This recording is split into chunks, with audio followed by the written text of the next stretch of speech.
Hebreos capítulo 7. Amado Dios, pedimos una bendición para cada uno de nuestros amigos a quienes les llega este mensaje. Y te damos gracias, porque tú, como sumo sacerdote, estás intercediendo por nosotros. Nos puedes perdonar y salvar. Por eso, deseamos acercarnos hoy a ti. En el nombre de Jesús. Amén.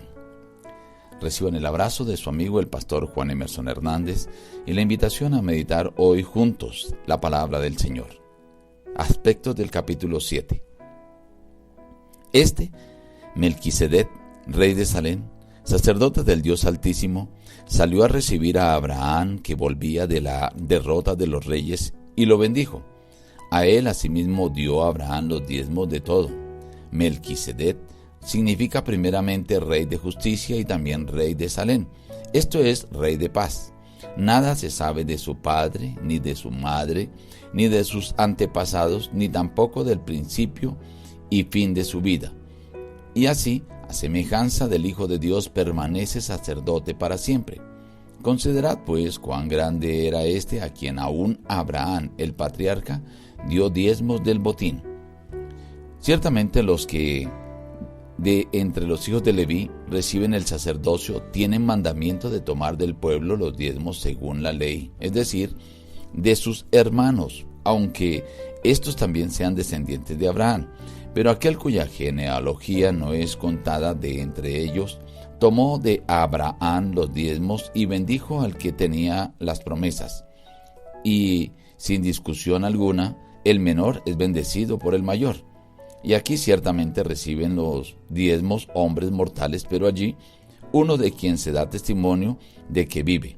Si pues la perfección fuera por el sacerdocio levítico, ¿qué necesidad habría aún de que se levantara otro sacerdote según la orden de Melquisedec y que no fuera llamado según el orden de Aarón? Porque sabido es que nuestro Señor vino de la tribu de Judá, de la cual nada habló Moisés tocante al sacerdocio. Y esto es más evidente si a semejanza de Melquisedec se levanta un sacerdote distinto, no constituido conforme a la ley meramente humana, sino según el poder de una vida indestructible. Porque los otros ciertamente sin juramento fueron hechos sacerdotes, pero con el juramento del que le dijo: juró el Señor y no se arrepentirá, tú eres sacerdote para siempre, según el orden de Melquisedec. Por tanto, Jesús es hecho fiador de un mejor pacto. Y los otros sacerdotes llegaron a ser muchos debido a que por la muerte no podían continuar. Pero por cuanto permanece para siempre, tiene un sacerdocio inmutable. Por eso puede también salvar perpetuamente a los que por él se acercan a Dios, viviendo siempre para interceder por ellos. Tal sumo sacerdote nos convenía, santo, inocente, sin mancha, apartado de los pecadores y hecho más sublime de los cielos, que no tiene necesidad cada día, como aquellos, de ofrecer primero sacrificio por sus propios pecados y luego por los pecados del pueblo, porque esto lo hizo una vez para siempre, ofreciéndose a sí mismo. Este capítulo 7 es dedicado a hablar acerca de las características del sacerdocio de Cristo Jesús.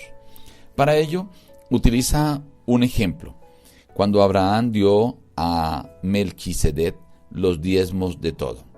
¿Qué tiene que ver esto de los diezmos? Bueno, había una ley en el pueblo de Israel que todo israelita debía llevar los diezmos a los levitas. Los levitas eran los que habían sido designados como sacerdotes. Esto era porque Dios había escogido a Aarón y a su descendencia.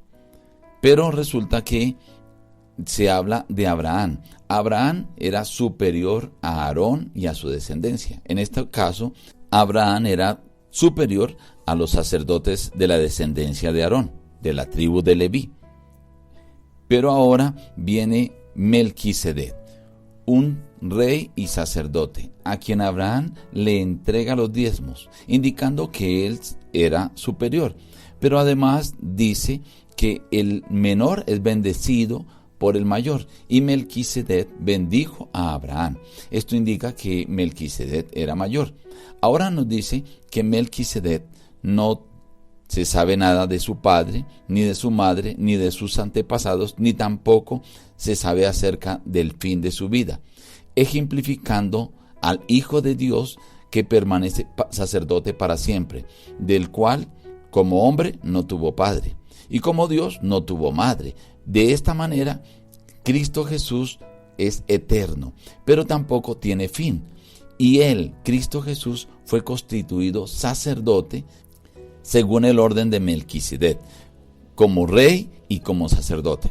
Lo segundo es que el sacerdote común debía ofrecer todos los días, primero un sacrificio por él y luego un sacrificio por el pueblo.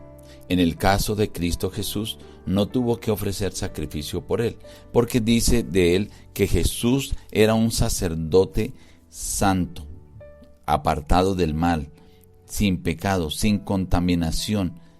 Esto quiere decir que no tuvo que ofrecer sacrificio por él, sino solamente el sacrificio por el pueblo. Y esto lo debían hacer todos los días durante todos los años. Jesús no tuvo que hacer sino un solo sacrificio porque era un sacrificio más perfecto. Fuera de esto, dice que los sacerdotes fueron muchos, debido a que por la muerte no podían continuar. Pero Cristo Jesús, que es eterno, continúa siendo nuestro sacerdote y continuará siendo nuestro sacerdote porque Él no va a morir. Por esto se dice que este sacerdocio es más sublime, porque Él mismo se ofreció a sí mismo por ti y por mí.